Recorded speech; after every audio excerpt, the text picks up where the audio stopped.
We need a response team. The Avengers Initiative was shut down. This isn't about the Avengers. These people may be isolated, unbalanced even, but I believe with the right push, they can be exactly what we need. War is it won by sentiment, Director? No, it's won by soldiers.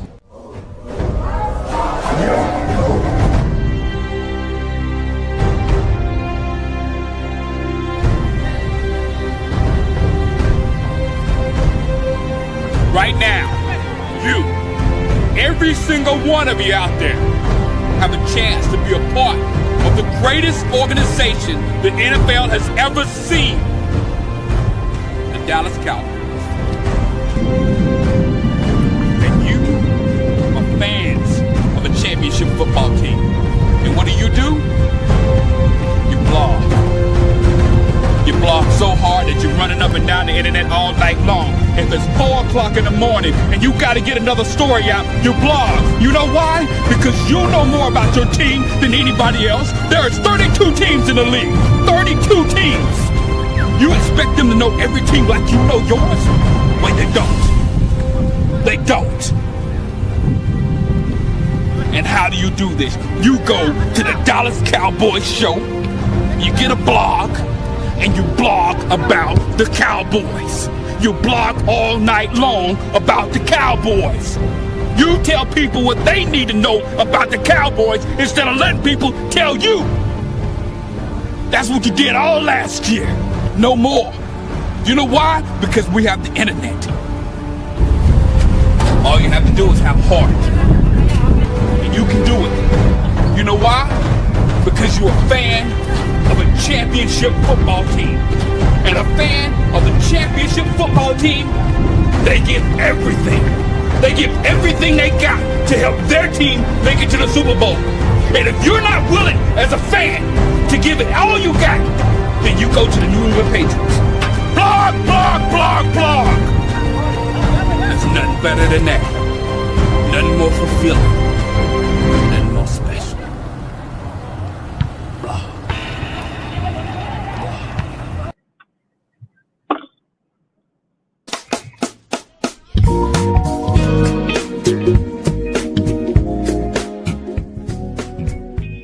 DC Universe in the building, and we got some killers in here today. This is what I love about DC Universe. It be different every time, bro. I swear, you don't know who go be up in this month. You hear me? So we got one of the original OGs. He ain't got his camera on. Now he do. Wes! Hey, listen, Wes. Wes, I was thinking about you the other day, bro. See, because you know I've rocked with Wes for years. I gotta say this. See, my boy Wes got capped on one day. Somebody said, go back to your 10 followers on YouTube. I saw that cap shit. Mm-hmm. I was looking at Wes the other day.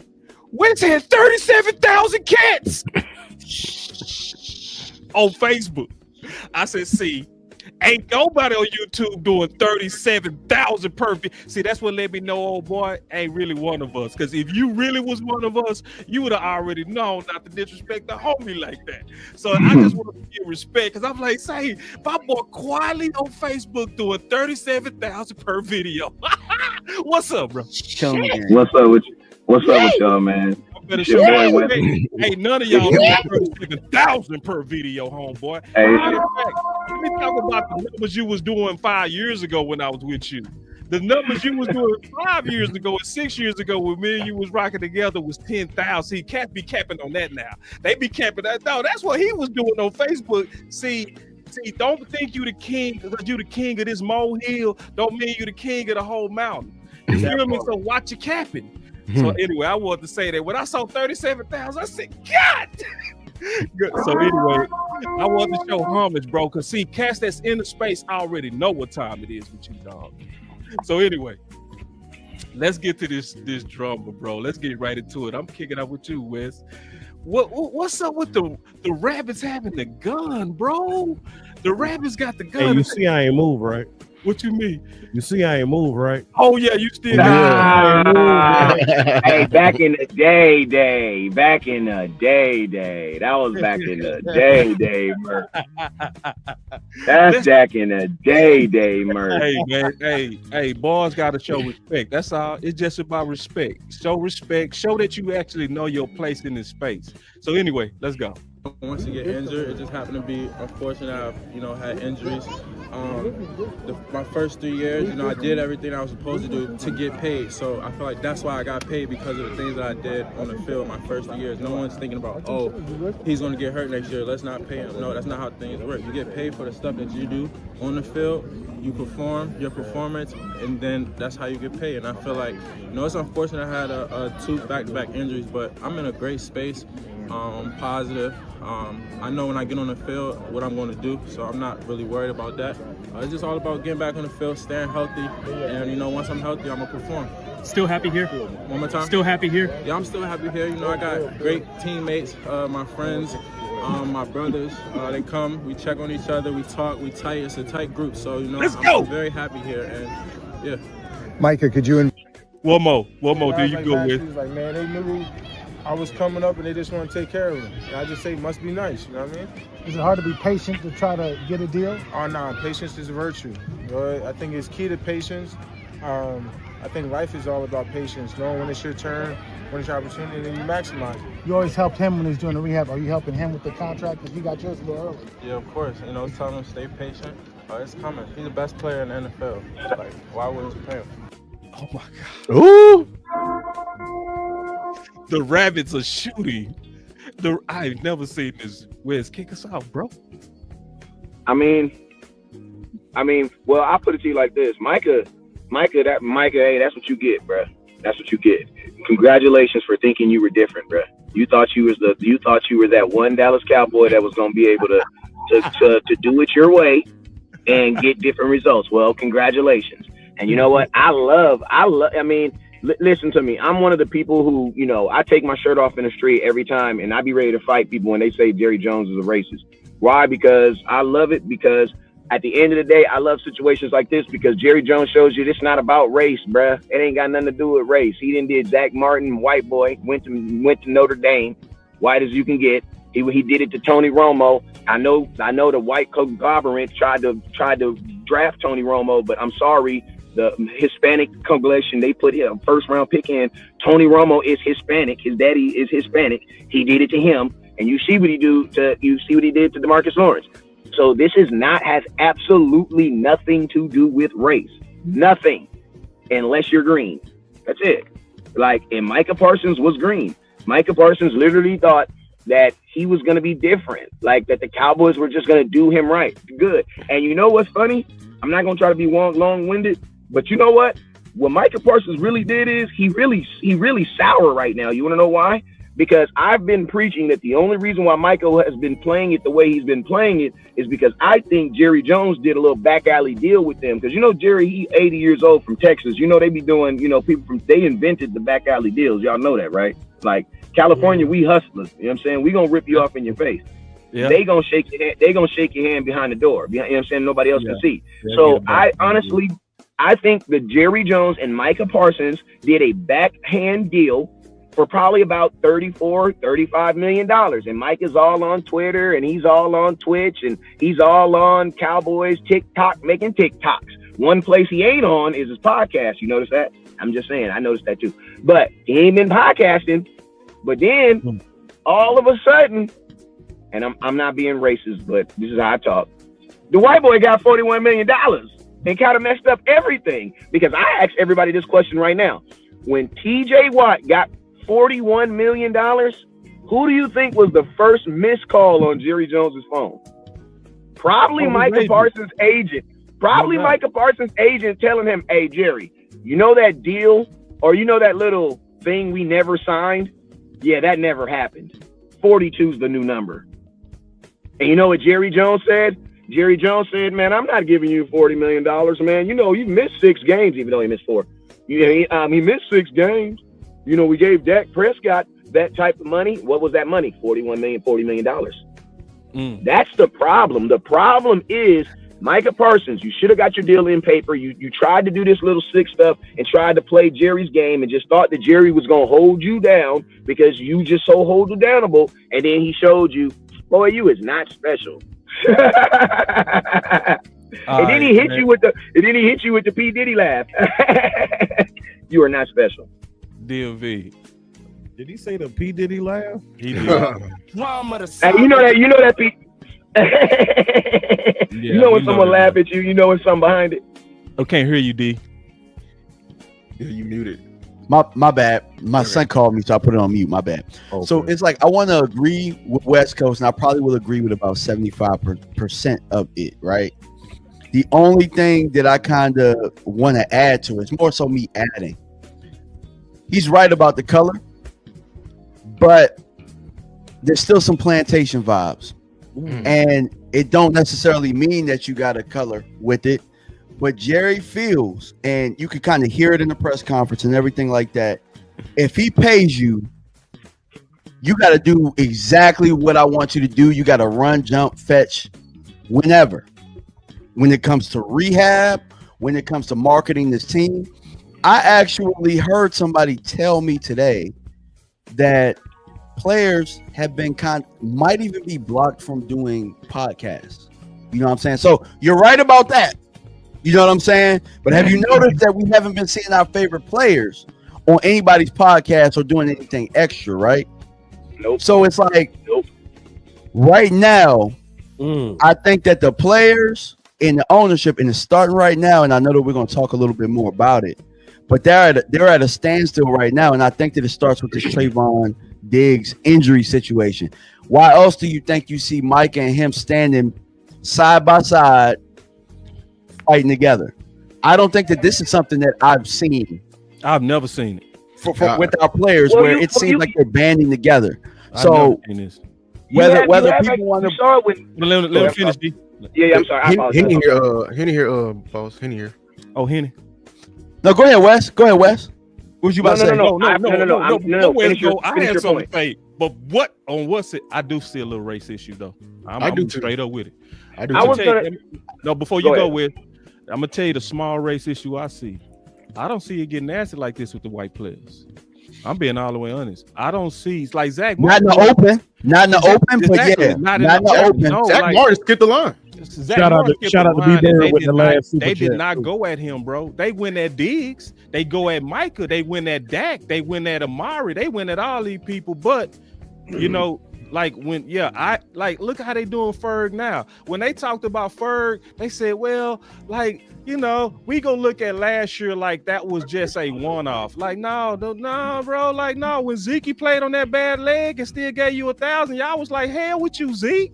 Yeah, so why do Ferg get all the excuses? Like, I ain't saying it's just directly coming from Jerry and them, but I do see sometimes a difference in the toxicity that come with black players to the white players, even from the fans. Like, it's like, what? Oh yeah, for the fan, for sure. Like, it's like, why y'all be having y'all chests out on Diggs? Why y'all? But y'all didn't have y'all chests out on Zach Martin. When he skipped the line, bro, and he skipped the line, and then he did retire after skipping the line and left us with a dead cap hit that ain't nobody talking about. Yeah, I don't see them complaining about no money now. As a matter of fact, you know what, Jerry, when he talked about guys missing games, he didn't say Zach. He didn't mention Zach's name. He mentioned Dak and Micah. Exactly. He talk about paying top tier money. My question to you guys is, my question is, can I say something though, fellas? Okay. Go ahead. This is exactly why Jerry Jones don't need to talk. Right. Because Brian Schottenheimer ain't handled this shit like this. Thank you. Brian Schottenheimer being cool, he been even keeled, he been articulate, he been navigating it right. Now, Jerry Jones undercut everything he been trying to build up to this point. Boom. Like directly undercut everything he trying to build. Yes. But if Shotty was handling all this stuff, he ain't talking crazy about Diggs. He like, I trust him. He been rehabbing. We've been in communication. It's good. Michael Parsons, he gonna be here. I trust him. Will be a leader amongst men? All the other good stuff. We good. Jerry Jones the one putting holes in folks' heads right now. Boom.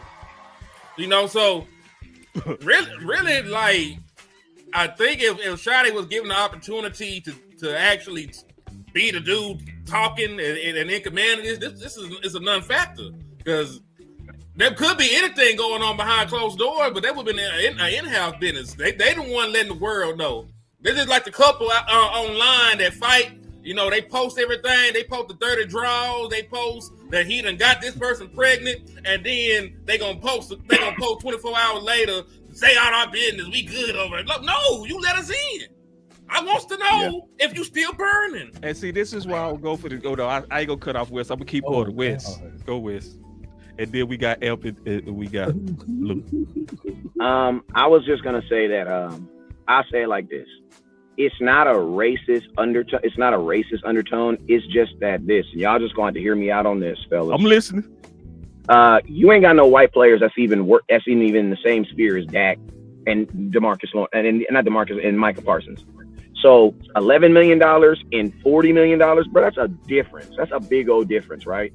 Then I'm gonna tell you this right here, right? Raise your hand if you're a business owner. If you're a business owner, raise your hand if you're a business owner. Raise your hand if you employ people at that business. Okay, so let's just be real. We don't employ nobody at no $40 million rate. We probably employ people about $15, $20 rate. But at $20, you're going to do what I asked you to do, how I asked you to do it, or you're not going to get asked because you're not going to be here.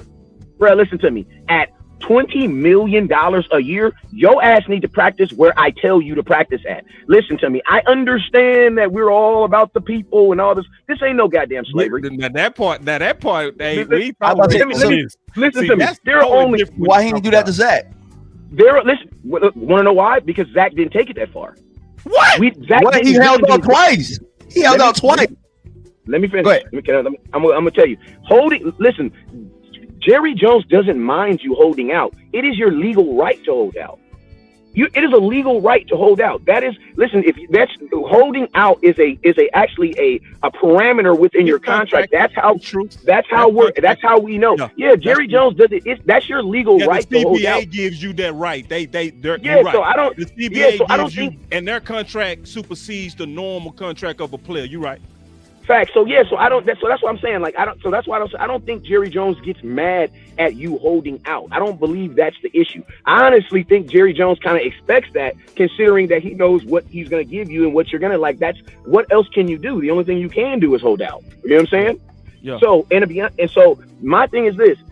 I feel that like Jerry Jones, to a degree, maybe just take this little bunny trail with me.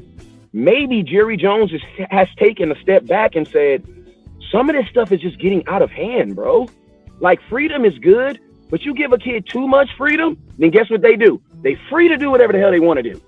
And I'm going to be honest with you, bro, that's not necessarily cool, man. I remember I had this team that I was coaching, and there was this older kids team, and the defensive coordinator, he couldn't finish the season for whatever reason. They didn't like the coach anyway, so they was kind of happy. Now, what they did is they basically just gave the kids freedom to do whatever they wanted to do. Bro, freedom is not good where restraint and structure needs to be. Like, I'm going to be honest with you. We're up here talking about none of these guys are podcasting. Just last year, we were talking about we don't want them really podcasting. And I'm going to be honest with you, with Trevon Diggs' injury history and he can't stay healthy, yeah, your black ass needs to be at the Star practicing so I can see that you're doing what you're doing. Why? Because you're really about to be making that $20 million this year. Like, listen to me. We can't get mad for Jerry Jones for finally giving these dudes these contracts, and then these dudes not like you don't hear about no other stars doing that. Like Trevon Diggs, you're not in a position coming off of an injury to be outside saying that you don't want to be freaking being where the team is. No, that's not the position that you need to be in. As black men, we have to understand when we have the upper hand and where we need to kind of just like take our money and just do what the hell we're told. Then didn't he do that last year and he ended up being hurt again under the training plan? He did the same. Exactly. And guess what? And now if you're Jerry Jones, and I'm gonna ask you this question. Now my question is this: if you are Jerry Jones and you know that, why would you want to put yourself in that same position? And I'm gonna be honest with you. Look at these players who are also getting hurt outside of regular scheduled events. Bro, what is the contractual They've thing? been getting hurt in Dallas because this trainer staff. Listen to me. But there's a you've been different going, bro. You've been going. I know there's a Lou different got pushback on you because if he don't, there's a different contractual. That's all I'm saying. There's a different contractual if you get hurt outside of the Dallas Cowboys facility versus you getting hurt inside. That's all I'm saying. I got you, Amp. I got you. Yeah, my bad, Amp. I'm sorry. Let me just get this off. It's on my chest. Man, me too. One, I understand where you're coming from, West Coast. I understand where you're coming from, but here's my thing. Yes, if we're business owners. Yes, we employ people. Yes, the employee has an obligation to the employer, but at the end of the day, there's an obligation of the employer to the employee. Here's where it's different. We're dealing with incentive money. They're putting 100 on 10 for incentive money, and I feel like what they should have did and what Steven tried to do, he literally said, "Look, it was stipulations in the contract, and we handled it." Whereas Jerry is going wrong, and he's trying to put 100 on 10, and this is making it seem like it's different from anything they've done other than that. We're dealing with auxiliary money now. You know what I'm saying? And I just feel like when you say he should be working out here, he tried that there. And the thing that we failed to take into account, there's been a history of what's been going on last year. First of all, let me start. You talk about the employer and employee. Your employee, they have a literal they do the thing at the end of the year where they rate and give free feedback back to the owners. Free every single year. This is public information, and your players are crying out saying that, hey, yeah, your facilities are great, but your training staff in there, D's across the board. Your strength and conditioning, D's across the board. You as an employer have an obligation, if you want your employee to come and do his job at the highest capacity and efficiency, is to adhere to that. That's the complaints box. That's a complaints box in HR, and actually take it in and actually implement some things or attempt and say, hey, I'm hearing you out. But if you're denying that from your employee and telling me to come to fucking work, you're viewing me as less than. You're viewing me as property now. You're viewing me as an asset now. I'm no longer a person. I'm just a number with a mouth. That's all I am to you. So, and this is, I think this is bigger than what they're trying to do. They're trying to stop a movement. They're trying to stop a whole movement from this. So I could understand, right? If this was Diggs' first time and first interaction with the rehab program. But guess what? He tried it their way first. Okay? So now he's doing it his way. Y'all know I've said it till I'm blue in the face for very personal reasons. And I said this Sunday. Players in injuries and their bodies should be treated no differently than women in their right to choose. It's the same thing, because long after players decide to hang up these cleats, guess what? You still have to live with that body. So I believe that the player should not be obligated to go to just your doctors because it's your body. You should have the choice, the option to choose one or the other. It should not be mandatory. Now, I understand, Wes, to an extent, you pay people X amount of dollars to do a job a certain way, et cetera, whatever. I get all of that. But that body, that temple, you know what I'm talking about? Like, temple. This is your money maker. That's right. This is what makes you the dollar. And you might not be the only person that ever employed me. Huh. Yeah. That's the part. So I got to protect this. I'm employed with you right now. Do we not talk about players and the dollars that they spend, and LeBron James and what he does for his, his workout regimen, Tom Brady, all the money he spent for his workout regimen?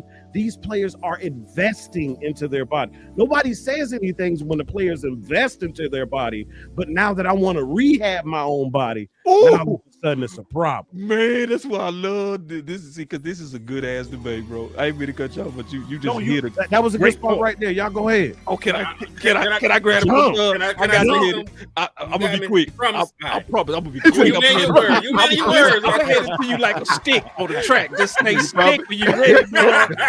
Just stay stick. Listen, bro. Like, and this is man. Everybody on here smart. Wes smart. I'm smart. Hit it smart. Like everybody got, but this is different. We see this a little bit different.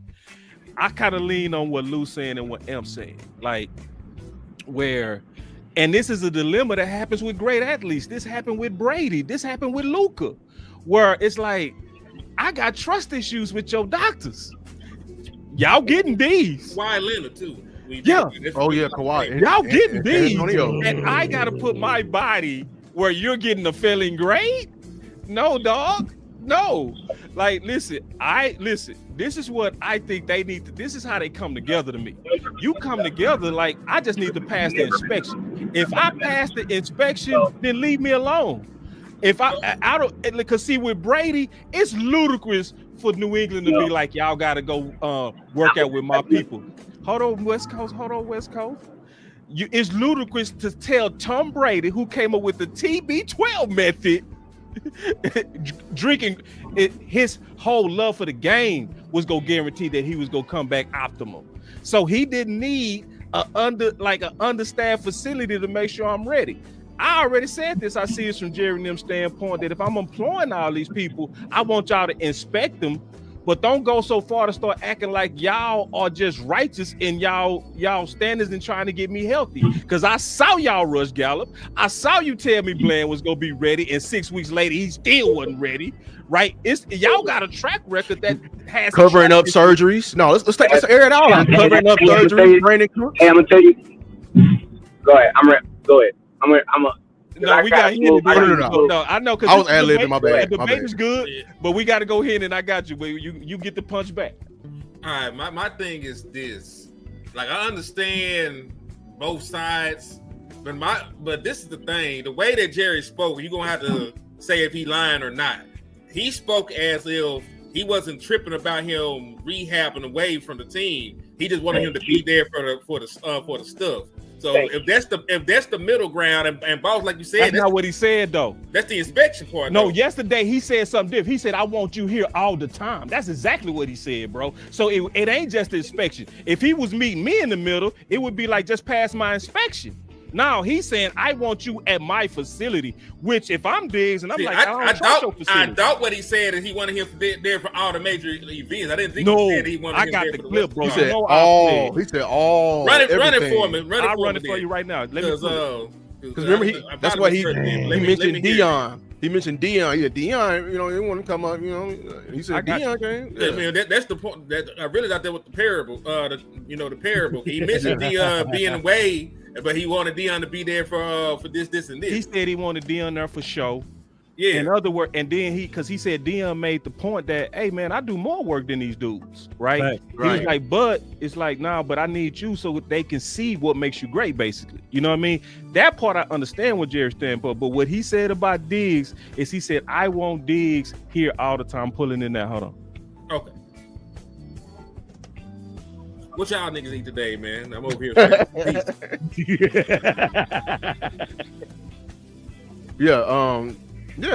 That's why I just feel like, man, I don't have a problem with anybody telling a man that he has to go to work. I have no problem with that, especially in a year where y'all about to tell this dude, this is the thing, man. Like, I feel like Jerry Jones wants Diggs to play week 1 too. You know what I'm saying? And I'm gonna tell y'all something like this: we got to stop this narrative of saying that the organization made players play early. That's not true. What happens in the NFL is you get medically cleared. When you are medically cleared, that means the NFL has medically cleared you to play. Now, if you decide to put your helmet on and shoulder pads and run out there, that is on you. And let's just be honest, this is a commander conquer type sport.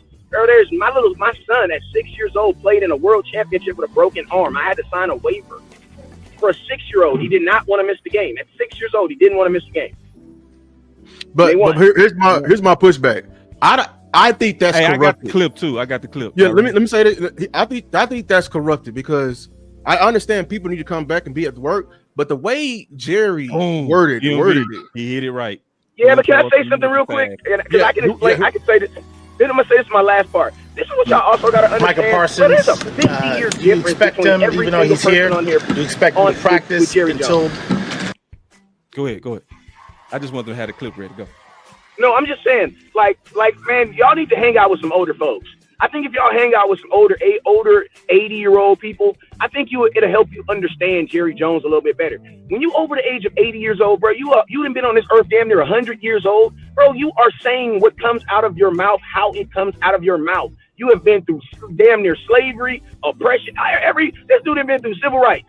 Everything that you can imagine in the last 80 years. Bro, they're going to say how they're going to say it. And you got to remember, we're all like 60 years younger but hold than on. him. What are you saying with that, Wes? Like, what is your key point to that? Is that he get to just shit on cats? Because, see, that's the problem we have. No. What I'm saying is this. No, that's not shit. He didn't shit on him. Because I know, but I'm just saying, you was saying because he ate him. What I'm saying, the problem we have with him is that he stand up there and other teams don't do this. Other teams don't do this to their players, dog. Yeah, but other teams don't have an 88-year-old man talking on the press box either. That's the point. We don't want him talking. Somebody got to take owner, the damn keys, man. He's the owner, bro. He's the owner. I'm saying he's the owner, and then we want you to be like the other owners. The other owners ain't got that ego to where you got to talk. Because see, Tuck did the exercise yesterday. Amy, who was next, bro? Because you know me and Wes. You supposed to play the clip, nigga. I'm sorry, I didn't mean to say it.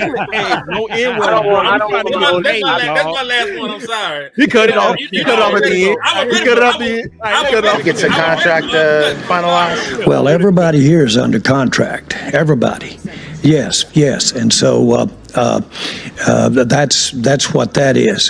From the standpoint of, let's say, what happens relative to, I'm looking at the entire NFL when I say this, and that's players that are under contract and teams looking to make it better for the team and for the player. In terms of that, that is incumbent if you're in that price range. When you're up there in that top 10%, so to speak, of the league, and that top quartile of your team, leadership is really big. And leadership exhibits himself when you're negotiating as well. And so I'm appreciative of Micah being here. I am. And it's incumbent upon us all. We've got a player that we've docked him for not being here during off-season workout, as you well know. And we will fine him for that, because those parts of a contract to go directly toward the leadership that he's is as a player relative to the rest of the team, and certainly, obviously, to our fans as well. So I'm big into, and not alone either, big into showing anything you can do for leadership if you're going to be one of these guys that are in the top drawer of all the money.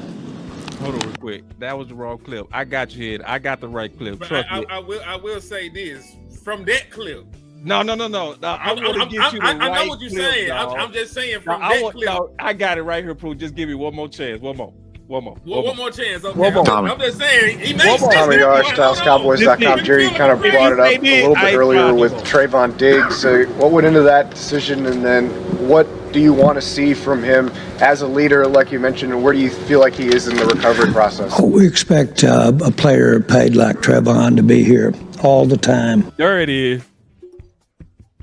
That's what he said. He said, I want him here what? All the time, bro. That he's saying that's what his expectations are. So whether you trust my doctors or not, I want you here, dog. You know what I'm saying? Period. We'd like Trayvon to be here all the time. We expect him to be leading. We expect him to be leading. Yeah, so at which leadership ain't got no parts of. That's the suffice word. That's the word he's throwing in there. Yeah, he's throwing that in there, there, dog. He don't care about no damn leadership. Not your leader. Money. He keeps saying he's in that top tier of money. See, this is why leadership don't mean nothing, Cowboy Nation. Leadership only means something to Jerry. You're labeled a leader when he pay your ass. That's it right there. That's it right there. And that's the key word of I expect you to be here because I'm paying you all that money. Leaders in money, that's what coincides in Jerry's mind. That's why they hot with Turk right now. To see a leader who failed or who made a big mistake. But Turk there. And listen, that's one of the things that I hate about this. There's a lot of great things that actually happen at training camp today, and we ain't got to listen. Like we going because that could have been a 2-hour show, you know. Easy. But we gonna probably get like 30 minutes of that. This because Jerry Jones and them. Yeah, it's great stuff. It's great stuff. I like what I'm seeing. You want to talk about it? We can get off of this. I do. Let's talk about training camp stuff. Let's talk about training camp, bro, because it was way more good stuff going on in training camp. One of the main things I liked that I saw in training camp was the speed, dog. Hold on. Let me get Jerry off here, bro. See, that's why I say move him out there. I don't like get out. Let me get look at the speed of they practicing, bro. Them boys moving. I love when I was looking at the film, everybody is rolling, bro. They speed of practice is different, dog. That's one thing I noticed for sure. Can I tell you what I like personally? And it's outside under center. There was a bunch of shit from under center. Yeah, you know, that's some stuff that we haven't really seen. We had abandoned that shit. Yeah, like like Dak Prescott with the shot. Like there's a metric that shows folks for like straight drop back pass out of shotgun. That like that bar is like over here and everybody else is over here. He only played shotgun for the last however many seasons. So like, and he was going crazy on motions. So all the motion people, because I think motions gonna get caught up this year. I'm being honest. But for those who want to see it, Shotty giving it to you. A lot of snaps. Like there was one motion. It only ended up being like a little sit route to George Pickens, but they motioned CeeDee Lamb from across the other end, right by George Pickens, and that in turn basically made George Pickens the slot receiver. Lamb went out to the flats. George came right over there set, but there was so much space. Like the spacing looked great, and I know it's just practice one. There's not a lot you can really just take away from that. Yeah. But you know, like conceptually, like I liked it. And then like this is y'all know what got my wood going. You know, if you functioning right in the morning, it should be a signal that you. See, something got me going like the early morning me. You know what I'm saying? The one that'll pull up to the bathroom. That guy. Is when Brian showed that he is not playing on that competition. Is he? No, that ain't the clip. Hold on. We gonna fight about that. Yeah, hold on. Yeah, I got it. Yeah, because that's in the front of my mind. Hold on. We gonna talk about that. That's not as good news. You know. But we gonna talk about that too. But he wasn't on that list that came out with you guys as far as NFI or PUB. How excited are you to get him back and then his recovery? You've had a front row seat for it, just to have him back on the field. Yeah, Sam. I'm going to speak to Sam and John Stevens because both those guys just completely were. They're incredible. I mean, you talk about Sam. He did not miss a day. I mean, he really didn't. He didn't miss a day. He looks amazing. Again, we're going to be smart with those guys. They haven't, played throughout the spring, so we'll be smart with those guys and how they participate. But cannot say enough about how bad he wants to go. And then, for John, I mean, John is just one of those feel-good stories, man, where you're like, hey, this guy, when the injury happened again, he could have really gone in the tank, and he didn't. And I think that's a testament to the young man. Same thing. We just had a walkthrough, and he made some mistakes that you would imagine, but he was kind of making them thinking and going full speed in his mind.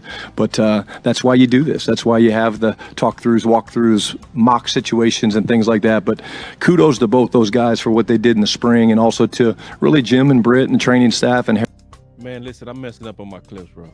I ain't got my clips lined up. It don't matter. But the point is, and I have it ready. I just like Shotty talking, bro. Man, like, Shotty, you can play anything. Shotty today went hard on competition than he ever did, bro. Like he said, we ain't playing. Ain't nobody giving nothing out here. He say Dak ain't got it. He say Booker. And he started naming names. Like he was like, no, everybody got to earn it out here. That was a direct shot at our guys, bro. He like, ain't nobody. Listen, he say we got to get through all these practices before we even determine who the starters are. I said, talk that talk, bro. Physical ass camp. Physical. They were physical. Like you, I thought I forgot for a couple snaps they didn't have no pads on. Man, hey, and then he said we gonna have a physical ass camp. And see, Coach Marv, let me go Coach Marv right now. He been preaching that for the last 15 years. I swear to God. Salute to Coach Marv too, by the way. Y'all ain't with us. Football is up. Jerry Dim is the same. See, Jerry's He been banging. He been banging it. I got to show him in this week too. Yeah. The football. Listen, y'all, Cowboy Nation. Let me say this: Jerry and them go Jerry, Steven and them go Steven. But the football side, that's why folks are trying to protect it from that, man. No, the hardest line. The hardest line that he said that stuck with me. He said it yesterday in the midst of their BS. He said, "Man, I'm trying to get my daddy a ring." He said, "He's trying to get a ring." I felt that too, on his headstone. You feel me? I almost cried. Say, man. So we get real. Let's think about all the stuff we get in the MV for Christmas. I've been crying for getting rid of our guys for the last 4 years, crying about it. He killing it, Brian killing it. Coach Moore been crying for physicality training camps. We getting it. We seeing them running very fast. Even your backup quarterback is dicing. Yeah. The defense getting the ball. They keep getting the ball. Did y'all see Nealon get that pick today against Dak? I saw that. I didn't see that. I did. He got pick six. Marshawn Nealon got a pick six. Nealon? That's that dome. I can play the clip. I'm clipped up today. I got the full clip. He was in the flat. Somehow, I think it was a screen pass. I don't know Miles. I don't know what the hell Miles Sanders was doing, honestly. So, honestly, we haven't been a good screen team. Like we haven't been a good screen team, so we need to practice it. So I'm okay with it. I mean, they practice a lot of stuff, but like I love the listen. George Pickens is fast as hell. Like I know I saw that. Yeah, he ran that eagle route. That was nice. That eagle route was nice. The moment he runs better routes than I expected. I know it's just training camp, but he was not bad on those routes I see. Yeah, you listen. The juice is in our practice, y'all. I'll tell you ain't alone. Ooh, hey, bro, I seen Dak dancing today, bro. Man, listen, Dak might got his juice back. Hey, man, that boy Dak hit a high step, bro. If you had to watch a lot of these training camps to see that it's different, bro. You can see now that we got our eyes on it. I see the energy that they've been talking about. It's a whole vibe. It is. That dome, man. Hey, I'll believe it when we don't come out to Thunderstruck. And we come out to some future. Man, we ain't coming out of no thing, bro. Man, just listen to the practice, man. The practice is be lit. They out there on Future, some Kendrick. I heard young practices be lit. When we come out there we about to come out to Ozzy Osbourne, RIP. Nah, bro, dog. They coming out, dog. They coming out fast, dog. They coming out to that real. Like, hey. That's hey. You hear me? Listen, bro. Listen, man. Now, and then, like, me and Star was talking today. That boy Deuce looking juicy. That boy Deuce. Hey, yeah, real shit. I told him they thought he'd be to lay down. Man, I think Deuce gonna take a job, and I've been saying that. I think so. Turpin look crazy at running back, dog. Man, Turpin look so fast. So listen, I know we started off with the drama because the drama starts with us. Like, just keeping it real. Like, we don't want to focus on the drama, but the drama came our way. But if we focus on what we were seeing with that football, oh my God. Like, we don't away of that, bro. Like let the football be the football. And if things is going good, don't insert and try and I think I'm paying this person and I would like the production to be this way. I'm only going back to what we was talking about with Amari Cooper. You know what I'm saying? For somebody that's making $20 million, you would think that you get more production. But if we running the ball and we doing the things we supposed to be doing, don't step in. Allow the football to be the football. So I'm with you. Yeah, it ain't no Thunderstruck at all, bro. I ain't heard no Thunderstruck, bro. I ain't heard no Thunderstruck yet. He bounced that nice. Okay. That's a good run. It is. Yeah, it's a good run. But listen, I will say this. I'm not gonna shit on Deuce. Y'all know how I feel about Deuce. But I will say this: he looked good. Tripping, bro. But I want to see Deuce play well when there's pads on. That's all. Me too. Is it a red flag? What we thought, I did see some juice though. Like he had some juice But because I would what's your nickname for? The only issue with Deuce is that we don't ever really. Landlord made little legs. Now Landlord made little legs. So I didn't come up with Landlord got the funniest names, man. The one from Brandon Cooks is hilarious. Dollar Bill Jones. Yeah. What Brandon Cooks' name? What, the flying body catcher? No, it was Jimmy Cricket or something like that. But Brady hey, Cricket. so listen. So we started bad. We started with a debate. We started with something we all excited about, but we got to get to the nitty gritty now. The nitty gritty that everybody's gonna be concerned about is this. A 1 or is he a 3? Hold on real quick. Let me pause it. Listen, man, I ain't DJ'd in a minute, man. My DJ skills tripping. All right, DJ back. Let's go. Uh-oh. Or does it matter? Here we go. Is he considerably lighter? Here we go. Fan? Mazi is reportedly considerably lighter. Is he still a 1 or is he a 3 or does it matter? When you look at our front, we obviously want the flexibility to do that. I would say he's starting probably as a 1, but we want to be interchangeable. And yes, he is lighter. He looks great. The best thing that's happened to Mazi, he'll tell you, is bringing a guy in like Solomon Thomas and Peyton Turner that really just know how to practice one way.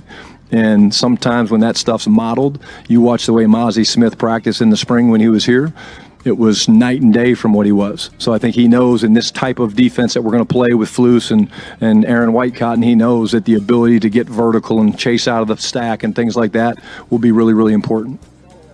Evaluate him as the season goes on at the end of the year. Will statistics play a role in his evaluation, or will there be things, whatever position he's playing, that he will do that don't necessarily have statistics and make you say, oh, we want to bring him back? Yeah, great question. Again, stats are part of the story, but if you're pushing the pocket and you're a 1 technique, or you're playing the 0 nose, we move our fronts and we're multiple, as you guys know we're going to be. If he's knocking the quarterback back and we're getting pressure and sacks off the edge, to me that's a stat that we recognize as a staff. It's maybe not out there for the world to see, but stats are part of the process. But when you get to the interior defensive and offensive line, sometimes stats can be misleading. All right. I'll go first. Hey, you know we all going. All right, I know. This is the only thing I'm gonna say about Mazi. I just need to see it first because if he's still strong, because they say he lost weight, they didn't specify how much, so we spitballing. If the boy's still 305, 310, he can still eat up double teams. He can still, hold the point of attack. I might be fine with it, man. I don't ever want to hear about my 1 tech losing weight. But, I've seen smaller 1 techs hold up in the run game. I just got to see Mazi Smith be productive in year 3. I don't care if that's him playing at 340 or 310. I need the result. For now, this stuff about them being multiple, like we got to understand this about the scheme. This is Mazi Smith's 3rd scheme in 3 years. They had him do all kind of stuff at this point. They had him on Jenny Craig. They had him on steroids. They done had him on everything. So they done changed a bunch of stuff. Now we got a Rod Marinelli, attacking 1 gap system, right? So predominantly what they want to do is get up the field. That's not really Mazi Smith's game, regardless. So they trying to do some flex stuff to keep him on the field. Really though, like I just want to see, Mazi Smith go out here and be productive. Now it doesn't sound good, honestly. Like that's being straight up and down with you. This is nothing that you want to hear. After 5 consecutive years. We done got big time in here. After 5 consecutive years of being a bad run defense, you don't want to hear about your primary run defender being smaller than he already was. But I'm gonna let it play out, man. Oh Lord. I still. I wasn't expecting that from you here. No, because it's year 3. It's year 3. That's true. Listen, because I'm trusting the development. I'm trusting the strength and the attributes got him drafted as a 1st round pick. It was already a wait and see approach to Mazi Smith anyway. Nothing changes from the fact that I know that he lost a little weight. Is he stronger? Is he better conditioned? Those are some things we need to ask ourselves outside of just how much he weighs. Because if he was so heavy, he was only gonna play 20% of the snaps any goddamn way. It wouldn't have mattered. You know what I'm saying? So I'm willing to see how him being a little bit smaller actually translates. Who did this to us? Super Shout out to $20 though. Hey. Hey, who did this to us, man? I ain't reading it, but who channel is that? Shout out, man. Hey, and listen, I'm gonna leave it up there because we need to look at it. Nah, that's real because look, they beating us in all avenues, even super chat. That's real. They beating us in all avenues, bro. We need to look at this, bro, because that's who we faced game one with the heaviest, biggest offensive line while we got our guy going backwards with no depth. See, now I'm finna make it worse for you, Henny. See, I see you tried to drink a little bit of Kool-Aid, and I got you big time. I know you up next. But Voch gave some more perspective on this. It'll get worse. That's what pissed me off. This is bad. This is what pissed me off. Oh, right man. Here. And see, thank God that we got a YouTuber out there, because see, them YouTubers don't play. They go get down to the sauce. You hear me? And Voch is to the sauce. He said, y'all ain't gonna like it. that. But looks like an answer for the one tech position is to just throw Solomon Thomas and Perion Winfrey in there. Mazi doing one tech and 3 stuff. Tua is large.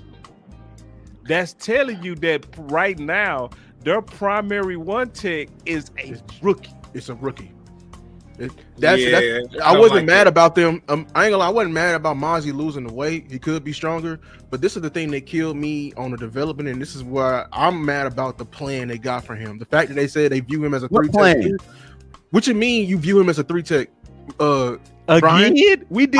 How many 3-techs do you need? So when you said you view Mazi as a 3-tech, that means y'all viewing all the 3-techs as 1-techs. Hear me out. I literally said that. Like, I'm like, so if you viewing Mazi at 306 as a 3-tech, that means you finna throw Denzel Jackson at the 1. So that I already knew it before. Denzel Jackson ain't gonna make the team. It sound like we don't know what we gonna do with him, but we gonna figure it out. That's all I heard. I don't know if anybody else heard that, but we gonna figure it out.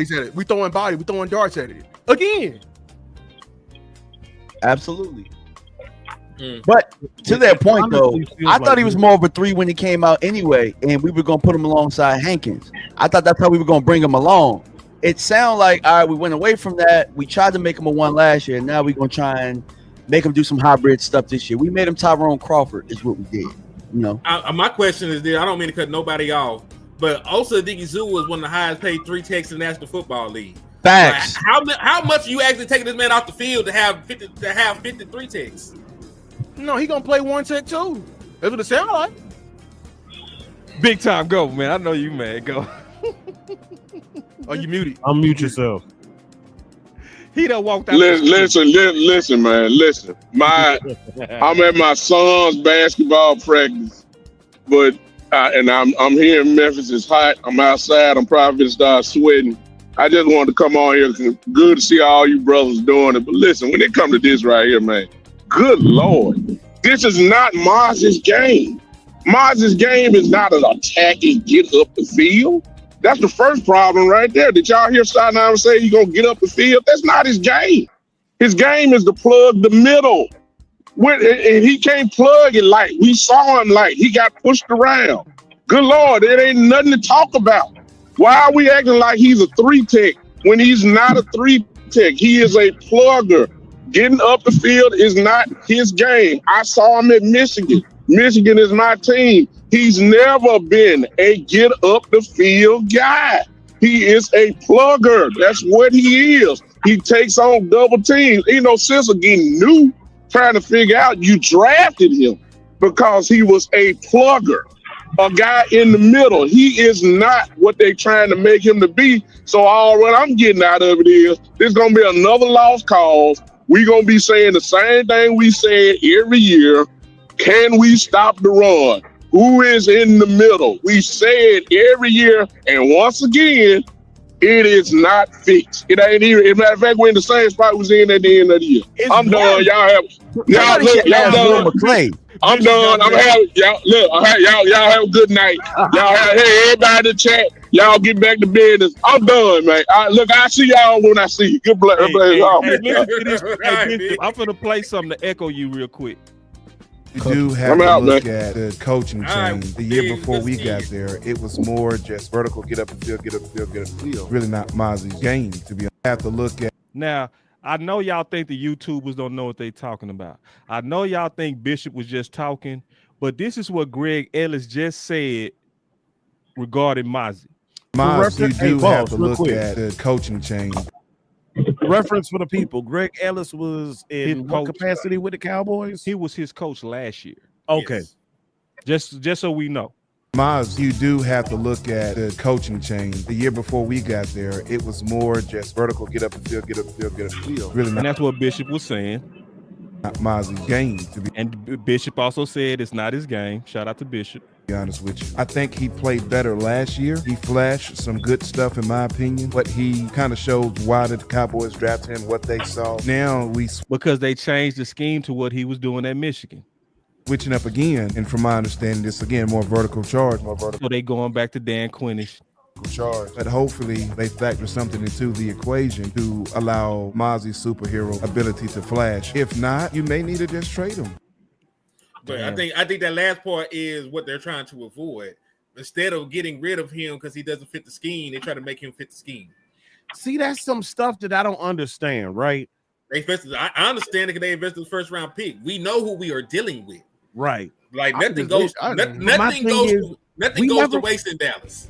The Cowboys don't know how to. You know, when you were a little kid and you play the games, just it's all kept different demo, kind of man. variations, We but it's a should've kept matching demo. game and you turn two cards over. We don't ever match two things together. Like we'll get a player that's tailored a certain way that'll fit another scheme better, and we'll bring him here and try and force that square peg into a round hole. And then we get mad and say he's not living up to the hype. No, because you're trying to make him something he damn not. Stop it. I think it's cheap. They just trying to get. Hey, so how we gonna win it? You know how we gonna win it? We gotta win it on offense, bro. Because now the season getting ready to start. So listen. We need to keep pushing for this one tech. Obviously, they don't take it serious. They see 3 techs as 1 techs. Now it's about how we gonna win this thing. You got to put it on your offense now. You got to put it on that offensive line. You got to put it on Dak. You got to put it on Pickens. You got to put it on CD. And you got to put it on that committee. We're going to have to outscore teams, brother. And we're going to have to do it in winter. The sad news is this. It's a 5% chance because most teams that win it have a solid DT room. We've been all talking about that. You have to go back from years before you start seeing a last rush defense win it all. I think you have to go back to 2007. I think it's like 2007, 2011. The Colts. I thought with the Giants. No, hell, boy, that's the Giants. No, they had a defense. Their regular season numbers were bad. Remember, they were a wild card team and they won both times for a reason. Because of their offense, not because of their defense, dog. No, hell no. Russian defense was not good. I'm pretty sure I can pull that shit up. You have to show me that. I would have to see that. 2007 Giants. Yeah, I would have to see that. Because if you're right, I'm going to be like, Henny is the stat nerd of the year. Because I would have to see that. But still, the same point is this. It's hard to find teams that can't stop the run and win it all. Yeah. Is it impossible? Yeah. No. But it just if you put it on your offense. They drafted Mazi Smith to be with Dan Quinn. Dan Quinn was never a defensive line coach for the Dallas Cowboys. He was a defensive coordinator. So, they were. I think the Cowboys were in the assumption that Dan Quinn was just going to have like what Dan Quinn was going to kind of take him up under his arms, but he didn't have time to do that. He had to take the whole defense up under his arms. So the opportunity for him to actually work with someone that could actually help him, even though Dan was there, he wasn't really there. He couldn't really help Mazi in particular. Then more importantly, I'm going to be honest with you, you're foolish if you draft a defensive tackle is not a position that you want to learn from a coach in the NFL. You want to learn that through experience. So the fact that the Dallas Cowboys drafted a defensive tackle in the first round without having a defensive tackle that's worth that quality on the team was foolish within itself anyway. Before they drafted Mazi Smith, they should have went and got like an Ndamukong Suh. They should have got some guy, and not even. And I'm gonna tell you, George McCoy. I'm not talking about McCoy. You know what I'm saying? McCoy was You know, he was already riddled with injuries and a bunch of other things. You know what I'm saying? And so, but I'm talking about a legitimate guy that could actually play, that was actually playing at a very, very high level. You know what I'm saying? When you have to pay for it. Cowboys should have got that. They should have got him and had him train Mazi, because defensive tackle is an offensive line. Those are OJT type of positions. You got to learn those positions on the job. Like that's a position where first day of the job, your offensive line coach tells you, say, hey man, you know, all that shit you learned in college, major and All-American. Yeah, forget all that shit.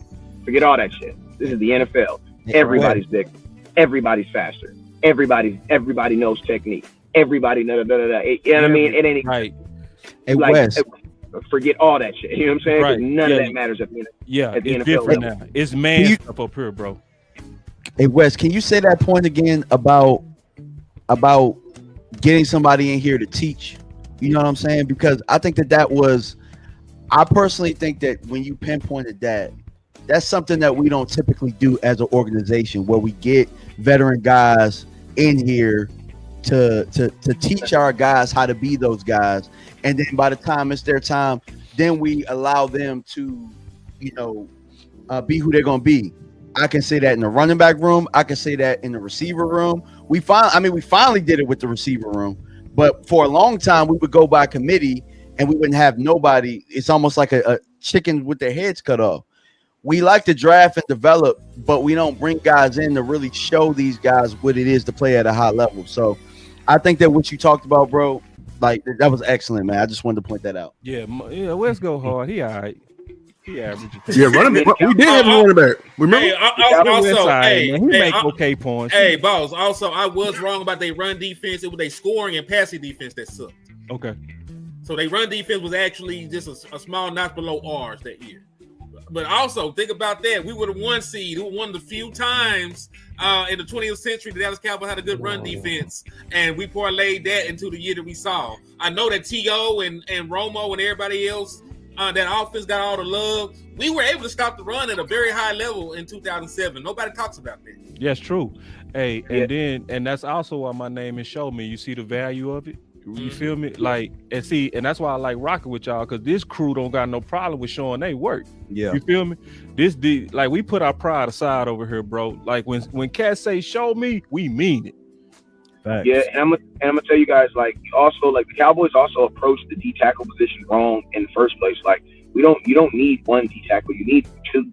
Thank you. To be honest with you, you need three. Yeah. Because if a team, you gotta think like this: if a team is going to run the ball, let's just say 25 times, then they're also going to have play action, which is going to be another 15 times. Play action is not run, but everything looks and feels like it's run action. Yeah, everything looks and feels like run. You know what I'm saying? So that's basically like our offense. We average about 76 plays. Well, we run the ball on an average about 22, 23 times a game, but we play action about 30. About our offensive, we play action about 25 more plays. So that's 40 times that we're going to show you run. So guess what, bro? You need a guy that can play more. Like, one guy cannot play the run 40 times. 40 snaps now. Yeah. And then think about that's not even counting the pass plays. Legitimate drop back passing downs. Nah, be right. Like 40 times, bro. Like, and think about this: the year that the Rams, stopped, they killed us in LA. Everybody remembers Ndamukong Suh, not Ndamukong Suh. Everybody remembers Aaron Donald, but it was Ndamukong Suh that was right beside him. They was rotating, bruh. Yeah. That's what you need.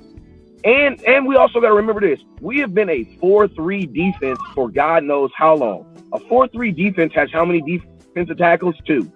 One take and a three take. How the hell have we been basically a 4-3 defense trying to create with 3-4 principles?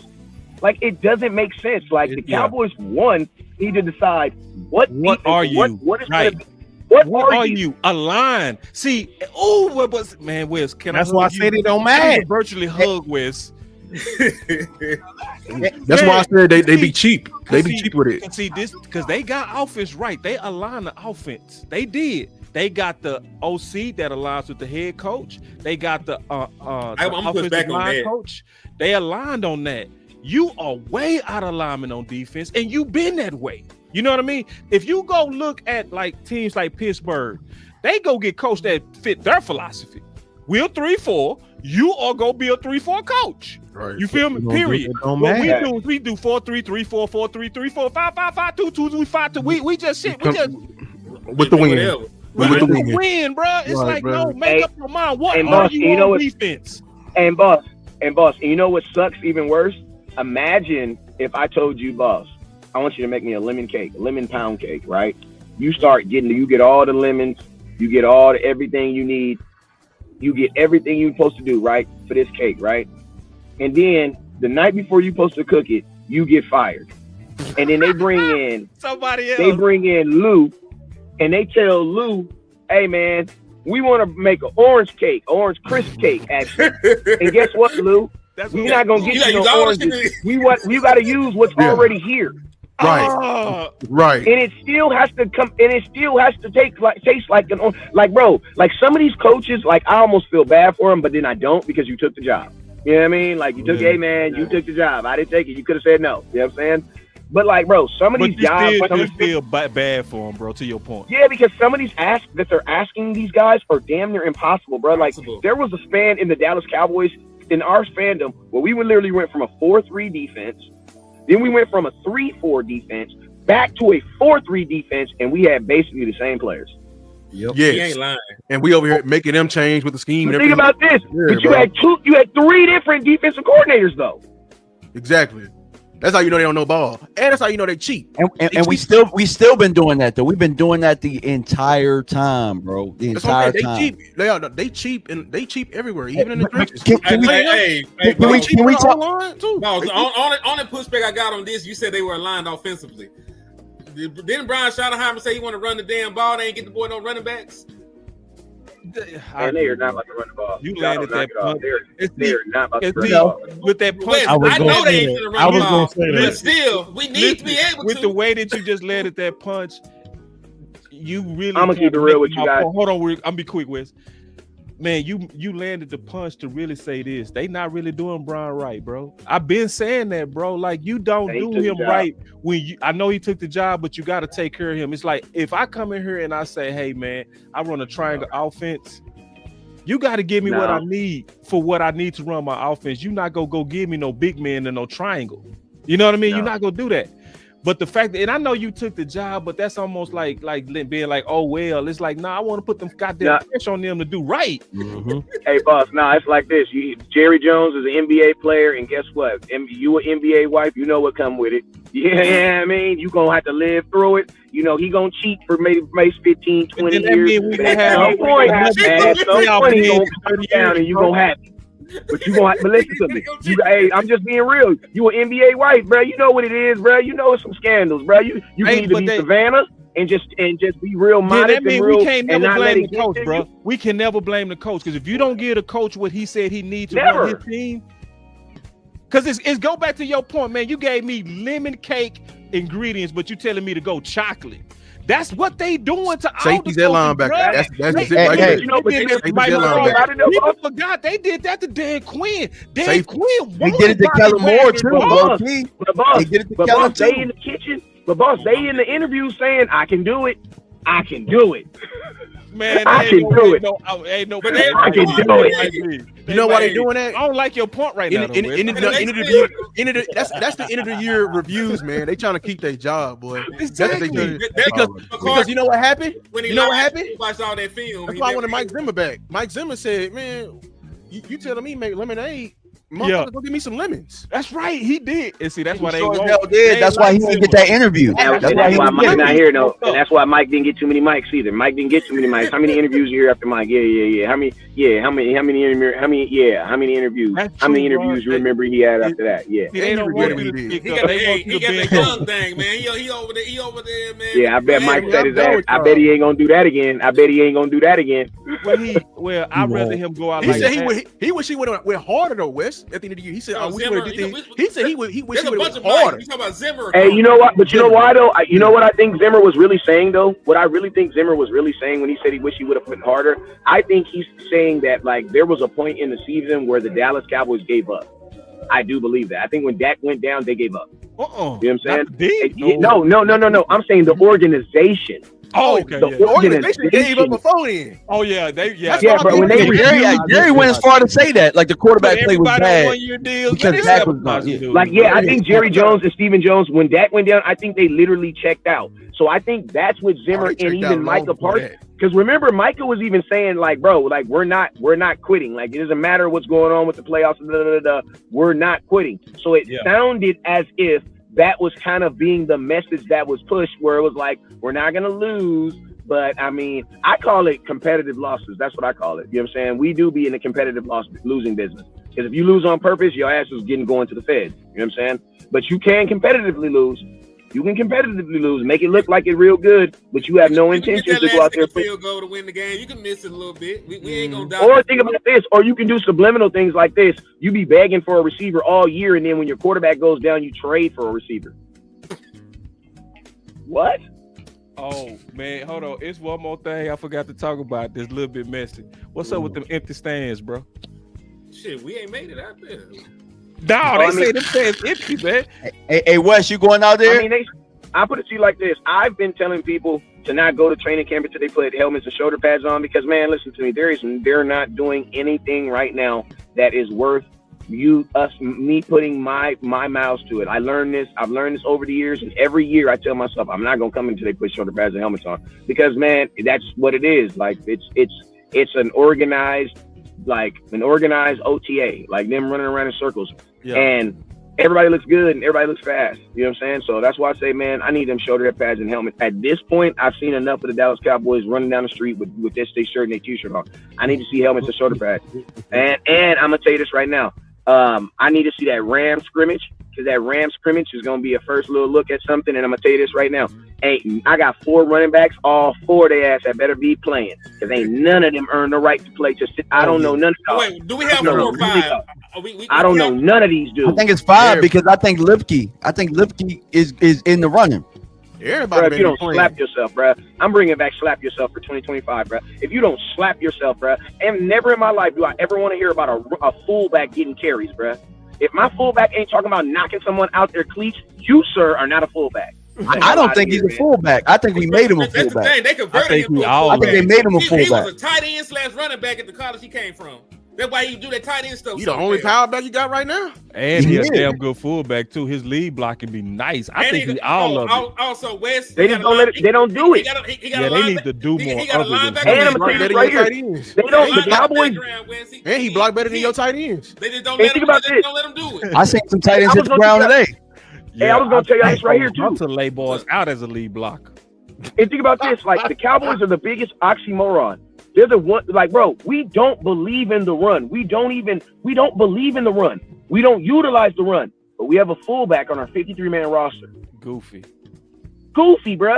That makes no sense. Think about this, right? Crazy. My question to you guys now is the run it. Listen to me. I'm gonna tell you the worst. I'm gonna tell you guys the worst. Hey, my last 2 points, I promise. The worst thing that can happen to the running back room is that nobody separates themselves. Everybody looks exactly the same. Because then I honestly feel that's gonna happen, Wes. And that's what I believe is gonna happen. I don't think either one of them are gonna suck. I just don't think any of them are gonna be worth good. We didn't talk about we hear y'all didn't hear a peep about what's the name today. Y'all notice that? Jane Blue didn't practice. Because my thing is this: what's going on? What's going on, bro? Go ahead. No, I'm trying to figure out what's going on with Blue. Why he ain't practice? Oh, my question is this: Do you think your offensive coordinator is good enough to have multiple running backs at the same game? Y'all think he's good enough to call them type of plays? Who? Your offense, bro. You know how creative you're gonna have. With these guys, no, he's done it before, but yeah. I think Shotty can because he out to DMV. Kind of, sort of. I know what you're saying about that. Wes is saying the degree of difficulty is way up there, and you better know. It's harder. No, you're right. It's harder, right? Wait. New England. West before a game. Oh my God, you took my example. Oh my God, get out of my head, bro. Get out of my head, bro. You took my example, boss. We know football, bro. See, because I already know where you go with that, West. Man, I was about to say that, bro. Me and West was scouting New England. You knew what they was doing based on the back. based on the running back, bruh. Based on the back, like the back told I you don't what want they to doing. Yeah, we'll get The back predictable like told you that. Yeah. power. But you tell on The back yourself. told That's you why you can't have We found that out in film. We That's why you found can't that have out watching film, bro. We Yeah, and found we that out was watching like, film. because we was Right. concerned about New England, so we scouted. Tony Michelle. And this Let is me why I'm say trying to this. stop Let me y'all. say this. Let me Let me try say to this. stop y'all before y'all Let me disrespect jump Brian in here Schottenheimer. for a minute. Before I y'all done sat disrespect quiet Brian for a minute. Schottenheimer. Hold on. Go ahead and I'll let you go. Go ahead. Go ahead. We got Amp than you here. Go But ahead. let him landlord. One thing that Landlord in I there? feel could potentially negate Oh yeah. the positive Oh effect gee. of George Pickens is a predictable backfield. Yes. Yes, I'll say Yes. that. But this is my point. I didn't want y'all to put that on Brian Schottenheimer because I went back and crunched the numbers. He ain't have no committee. He had one. If you get He had a 200, you get 250 carries, you will lead back. You get 200, you get 250, you will lead back. That was the boy was getting. The only year he ain't get that when he was hurt, and then they sucked and they didn't run the ball at all. They run attack was one of the worst in the National Football League when it was a true committee, and he didn't get his 200 plus carries. The other 2 years they were a top rushing offense because that boy was a lead workhorse. We just don't put respect on the boy name because he was a late round pick. Carson? Yes. Chris Carson? Yes, he Chris was a dog. Carson. He was going crazy. He was a dog. 1,200 yards, 1,300 yards. Got hurt. I like him. Got And hurt. that was after they drafted Penny to be a first round guy. But I'm pretty sure they sprinkled in Penny a little bit. He just probably had an impact that Chris Carson had. He was always hurt though. Real Yeah, quick, he was also always hurt. Real quick, I gotta plug DC Universe. Listen, first of all, my boy Landlord in the building, so everybody gotta chill real quick. Salute to everybody, man. I ain't want to interrupt nobody. We gotta let the man from Birmingham, the man who got Pickens in his blood, you hear me? The man that's from the Pickens streets. But I want to say this is why I love DC Universe, because honestly, none of us was talking about doing this, bro. This happened spontaneous, bro. We was on the phone and we was like, you know what? Flip doing these individual shows. We all got something to say, and we booted this thing up. So be looking out for stuff like this, because when you see DC Universe, it's probably an emergency, bro. I'm gonna just tell you the truth. It's probably something that just happened that's dramatic. It's probably the first preseason game. It's the first playoff game. It's our first time at the Super Bowl. It's our bye week. When you see DC Universe and all these content creators just boop, come together, it's something going, dog. What's up, Len? Yeah, man. I don't know exactly what topic y'all was on, but it's so much going on. You know what I'm saying? I could just jump from the top rope. Man, we just adapting to you because you just came in the building, bro. So we done hammered all these, and I was actually finna end the show, but because you came in, bro, whatever you want to talk about. It'll be quick. I ain't gonna hold y'all too long. I just say, you know, Jerry Take your doing Jerry time, stuff.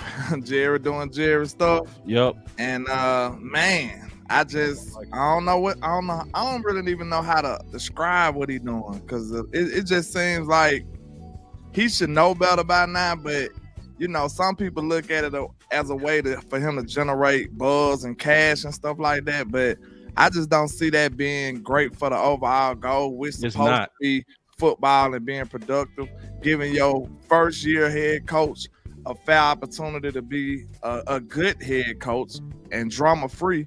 You see, he trying to build a positive type of culture, right? And you over here taking being shots. the opposite force, you going in a whole nother direction. And I just think that's very, very it's nefarious. very unfortunate, man. Yeah, it's nefarious, and it's unfortunate for him, because we seen this, and like you said, boss, you put out like a warning card, like a warning to let everybody know, like you could tell that the front office is kind of just opposing everything he doing low key. Like even though they seem like they was on one accord, but then some of the ideas is just going against each other. That's right. And If you that's really a bad support thing. him, you build both sides of the trenches. You also build that running back room. Yeah. If you really supporting him, that's your priority as ownership. And I agree with West Coast. Y'all took the job knowing it's gonna come with this type of toxicity. We would just want them to stop being toxic. We want our ladies to stop being toxic. We like our plates, baby. Just cook the goddamn plate. You know what I mean? You act like you can't do that, Jerry. You act like you can't sit up there and behave yourself at a press conference. But he can't. But and this to the point what Wes was making. Jerry Jones has been the same way for the last 30 years, though. You know what I'm saying? Like if you get this is like if you wife the freak hoe in the neighborhood. You know that she that had a you know this girl that had a train ran on her. She got 4 kids. You know what I'm saying? She got her baby daddy name tattooed on her left ass cheek. You know what I'm saying? And you still cuffed her. Then the other baby daddy on the other one. Them low key be the ones with the ooh-wop. I ain't lying. When they got 4 kids by 4 baby daddies, that also mean the thing. They can't pull out. They got that. It bite back. Yeah, when I see those, y'all be like, no, I'll be like, maybe. Hey, that what you say? I got 3 in a possible. See, look, you gotta stay away from that. Hey, boss. Hey, boss. How many times you stop by Little Caesars? Can I get a piece? Can I give y'all a PCA real quick? Can I get a PCA real quick? Some of y'all ladies is watching this show better not be giggling too hard. You mean you better straighten up, Blue, straighten up, Amp, straighten up. Straight up. Baby, I was not laughing. I was laughing at a text message that they sent me. Right. You know how Boss Cowboy get. Hey, you gotta know when to hold them and when to hold them. Special K. Hey, you gonna be later on talking about some you know how Boss get. Man, I was just playing. Hey, I was just playing. You know how Boss get. You hey, think boss with don't the other judge before head. kids. You think with the other head. That's the problem. But that's my point. That's my point. He been good. That's my point, though. Jerry Jones' track record is exactly this. He say wild stuff. He's in the way. He gonna do things his way. And he's 80 years old. He ain't gonna change. So you know what's going to happen when you take the job. So I understand Monkey Grip is crazy. He getting worse, though, bro. They going crazy. They feeling it. That's why they feeling it. You want to know something, though? Something I noticed about Jerry is like, to a certain degree, you kind of understand where he's coming from. Yeah, but for the money. He's so delusional that he should understand that the way he's operating is not working. But that's the point. Hold on. It's outdated, bro. Is what it is. It's outdated. If you look at where he's coming from, he's saying like, I done did stuff in this league. I done been this person. I done this. I done accomplished this. But we up here like, nah, Papa, you need to sit down. All that shit weak. All that's outdated. Like it's almost trying to have that conversation with your uncle now. I'm like, hey, them jogging suits ain't it no more. Them Swiss suits ain't it no more. And they up there like, well, I got that sauce. I done got so many of them over this flag. We got G Unit, baby. G Unit. Like, boy, I put your grandma on this suit. See, Jerry, listen, man. You know who Jerry is, like, bro. This linen suit ain't never not worked. So how you gonna tell me that this ain't what I should do? It's proven. It's proven. So that's how he feels. Man, I understand though. Jerry's the big. I say it like this, man. Like, if you say what's a well-ran good organization, you'd probably say like the 49ers, right? You say what's an organization that's not has turmoil and toxicity, you'd say what the Dallas Cowboys. All right, well, then the 49ers ain't won a Super Bowl in 27 years. So we deal in results. You know, nobody really gives a damn about the 49ers too. You know what I'm saying? So I don't really think there's really like no real secret. Like look at the Eagles. The Eagles won a Super Bowl with a backup quarterback. Then they won a Super Bowl with a running back who plays quarterback with another running back. You know what I mean? There ain't really no secret on how to go into a season and win a Super Bowl because there's just so many different factors. You know what I'm saying? But the number one thing that the Cowboys have to do, honestly, that we have to do better to give us a better chance of winning a Super Bowl is at the beginning of the year, creating the best 100 players possible to take to training camp. So when shit happens, you have, like, I'm gonna tell you this right now, with you saying all that stuff about Stephon Diggs, right, bro? Why isn't Stephon Gilmore here? Bro, that's how, if you want to put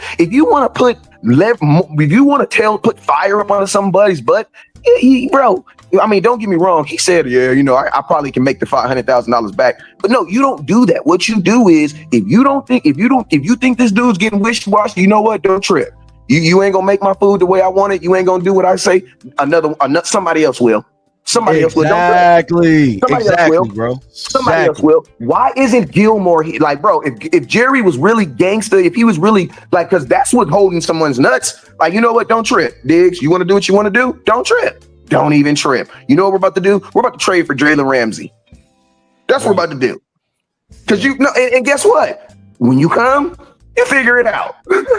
Yeah, and see that's what team. Like, I agree, bro. You talked all that cash. I agree. You ain't even got no backup. That's to your point, Wes. That's what's wild to me. Like, say the famous thing that you always say: if your insurance needs insurance, you don't have insurance, bro. Right.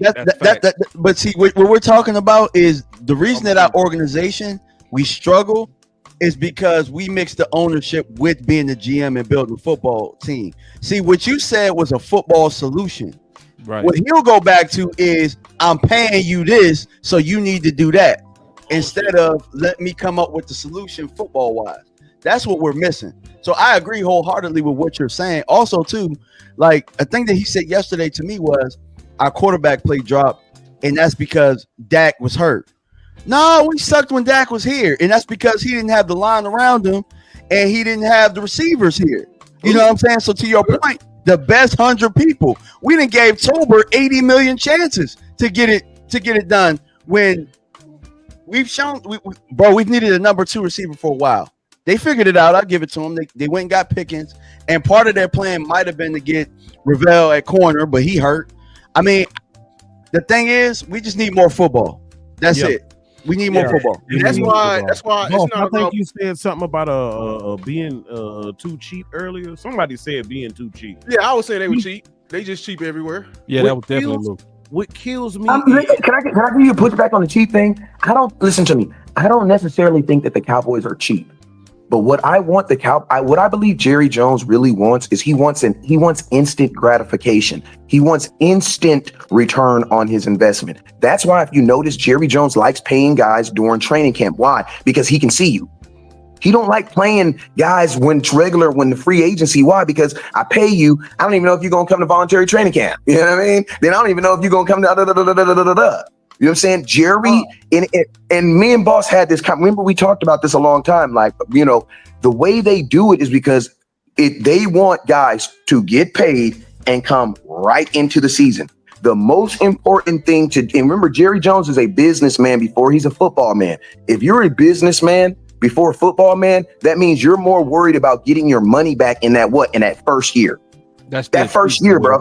But here's the crazy thing, because bro, you're the most paid organization in the whole NFL. That's what I'm saying. The mixing of the ownership and being the GM, like you're gonna get your return on investment because the fans are gonna pay. It's a $12 billion organization. And you know the secret that they haven't been able to figure out how to get both. Because guess what? Let's think about this. You have teams like the Chiefs who should, or teams like, let's just be real. The Chiefs' success says that they should probably be considered, like, not saying America's team, but they should be considered up there. They have to win in order to do that, though. If they suck, they're not going to get paid. Exactly. We still going to get paid. Nobody care about the Patriots no more after Brady left. Exactly. And guess what? And that's what I'm saying. As soon as Brady clocked out, it was over with. It was over. And I'm going to tell you, that's what Jerry Jones hasn't mastered. He hasn't mastered the ability to have both. What it is, though, I don't think he wants both either. That's what I'm about to say, because if you think about it, if he gonna win as far as a financial gain regardless, then why would he push so hard to get the football results? Because think about it, he already was on top. That's what I'm telling you. You talking to somebody who's already got skins on the wall.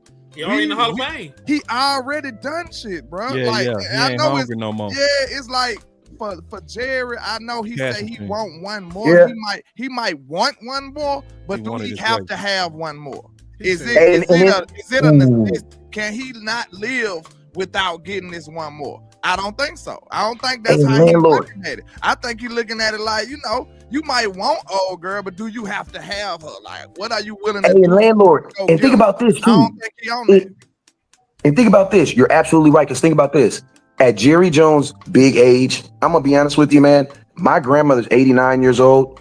On some random stuff, she woke up one morning and I bought my daughter a car. She woke up one morning and said the Lord told her to pay the car off. I financed the car. The car was $26,000, bro. We picked her up. She went and she paid for it, right? Just paid for the car off, right?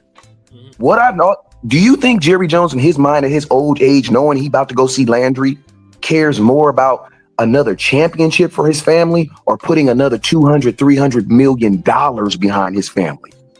See, that's why I don't like having a GM that can't be fired. Because But answer the question. I want you to answer the question right now. At his age, which one? Legacy. He wanted 300 million. Legacy. That's why he set Steven up to take over. That's why Steven's the co-owner. That's why he put his nuts up. I Also, want to talk to the agents. I'm finna jump in there and say that. Wait. That Stephen Jones talk to the free agents. It's not Jane, it's me. Oh, not that was and that was Jane. He hates Jane.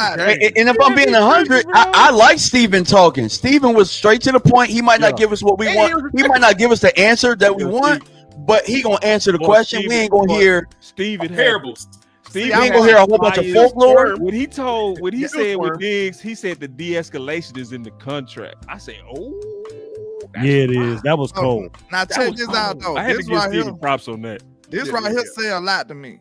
This right here, we can make this panel right here an example about how Jerry's legacy would be perceived by the masses. All right.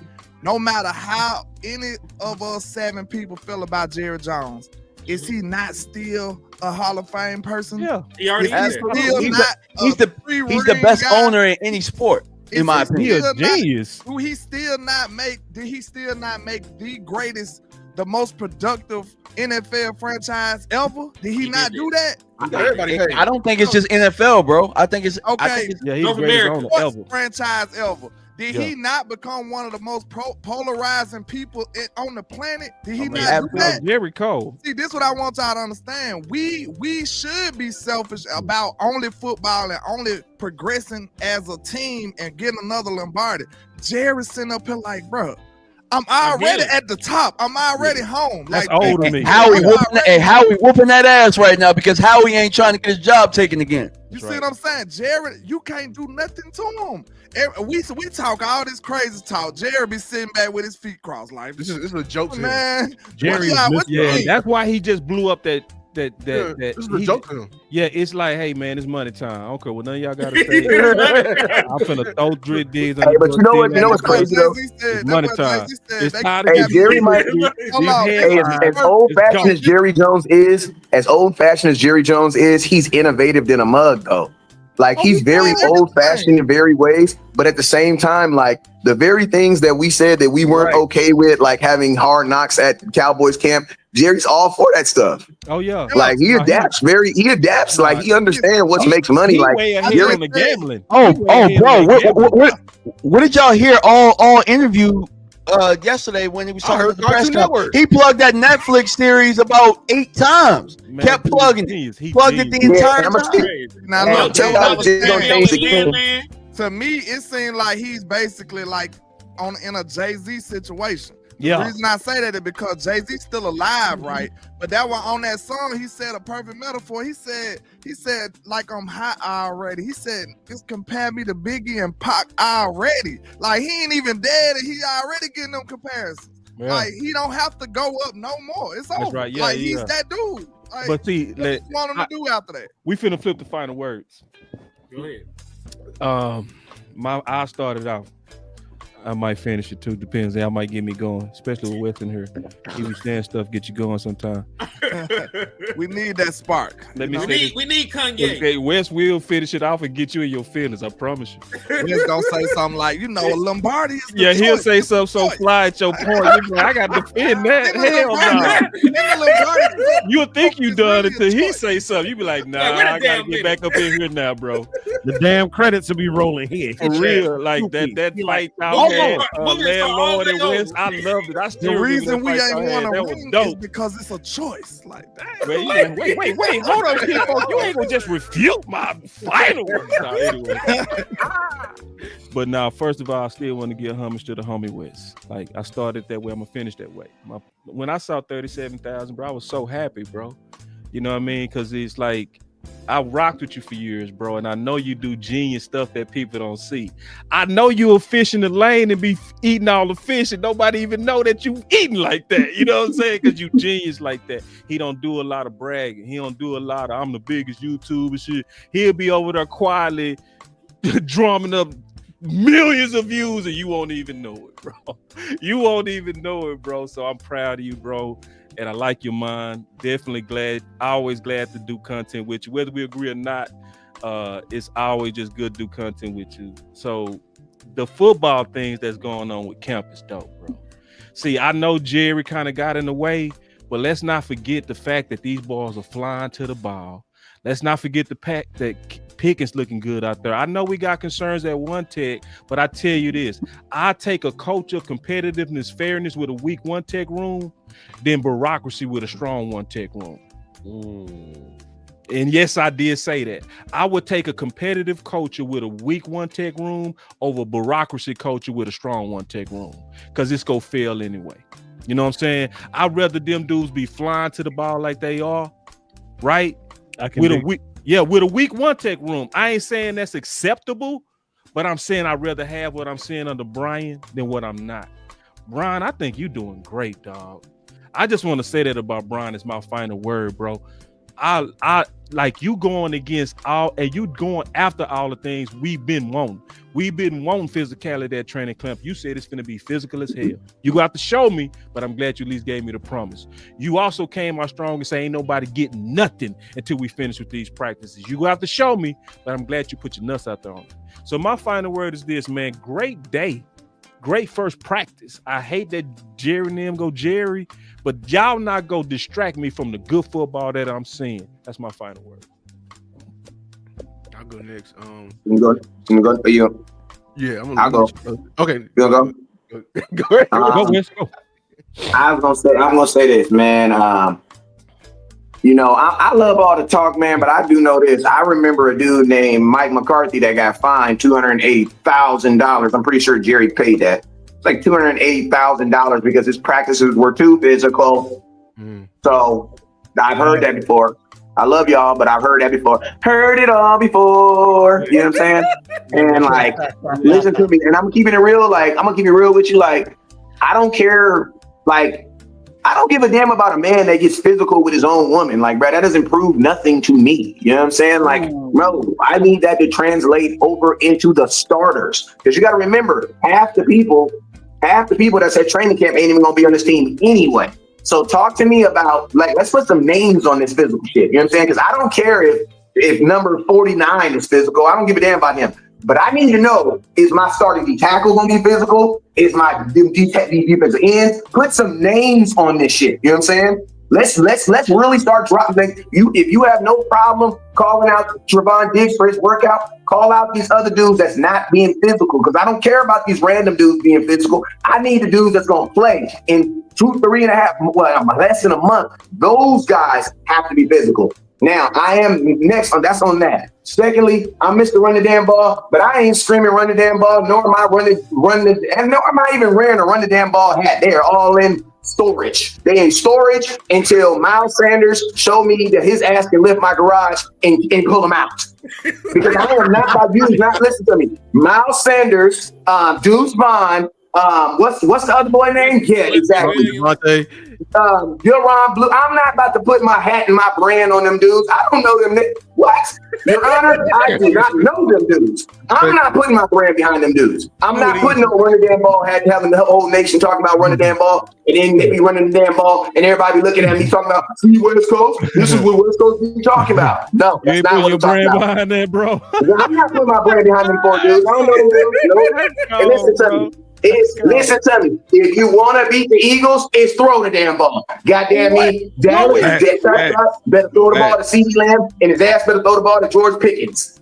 And then after that, you can throw whoever you want to. My last point I'm going to say about this. That's wild. Did I just my last point?